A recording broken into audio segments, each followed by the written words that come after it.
ರಾಮ ಮಂದಿರ ವಿಚಾರದಲ್ಲಿ ಎಷ್ಟೋ ಹೋರಾಟಗಳ ಮೂಲಕ ಸಾಧಿಸ್ಕೋಬೇಕು ಅನ್ನೋಂಥ ಒಂದು ಪ್ರಯತ್ನ ಇತ್ತು. ಆ ವಿಚಾರದಲ್ಲಿ ಇಡೀ ವಿಶ್ವದ ಗಮನ ಸೆಳೆಯುವಂಥ ಒಂದು ರೀತಿಯಲ್ಲಿ ಶ್ರೀ ಮಹಾವಿಷ್ಣು ಶ್ರೀ ಮರ್ಯಾದಾ ಪುರುಷೋತ್ತಮ ಶ್ರೀರಾಮಚಂದ್ರರ ಒಂದು ಬಾಲರಾಮನ ರೂಪದಲ್ಲಿ ಇವತ್ತು ಪ್ರತಿಷ್ಠಾಪನೆ ಮಾಡುವುದರ ಮೂಲಕ ಅಯೋಧ್ಯೆಯ ರಾಮ ಮಂದಿರವನ್ನು ಉದ್ಘಾಟನೆ ಮಾಡಿದಂಥ ಪ್ರಧಾನಮಂತ್ರಿಗಳನ್ನು ಕೂಡ ಇವತ್ತು ಸನ್ಮಾನ್ಯ ನರೇಂದ್ರ ಮೋದಿಜಿಯವರನ್ನ ನಾವೆಲ್ಲರೂ ಕೂಡ ತುಂಬ ಹೃದಯದಿಂದ ಇಡೀ ದೇಶದ ನಾಗರಿಕರೆಲ್ಲರೂ ಕೂಡ ನಾವು ಅಭಿನಂದಿಸಬೇಕಾಗಿದೆ ಬಂಧುಗಳೇ.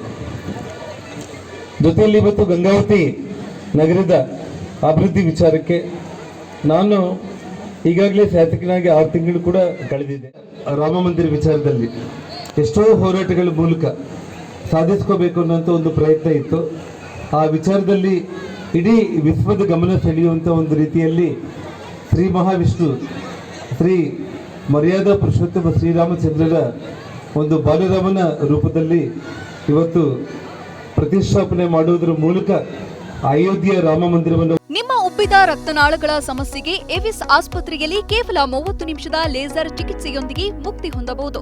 ಹೆಚ್ಚಿನ ವಿವರಗಳಿಗಾಗಿ ಸಂಪರ್ಕಿಸಿ 8088837000. ಉದ್ಘಾಟನೆ ಮಾಡಿದಂಥ ಪ್ರಧಾನಮಂತ್ರಿಗಳನ್ನು ಕೂಡ ಇವತ್ತು ಸನ್ಮಾನ್ಯ ನರೇಂದ್ರ ಮೋದಿಜಿಯವರನ್ನ ನಾವೆಲ್ಲರೂ ಕೂಡ ತುಂಬ ಹೃದಯದಿಂದ ಇಡೀ ದೇಶದ ನಾಗರಿಕರೆಲ್ಲರೂ ಕೂಡ ನಾವು ಅಭಿನಂದಿಸಬೇಕಾಗಿದೆ ಬಂಧುಗಳೇ.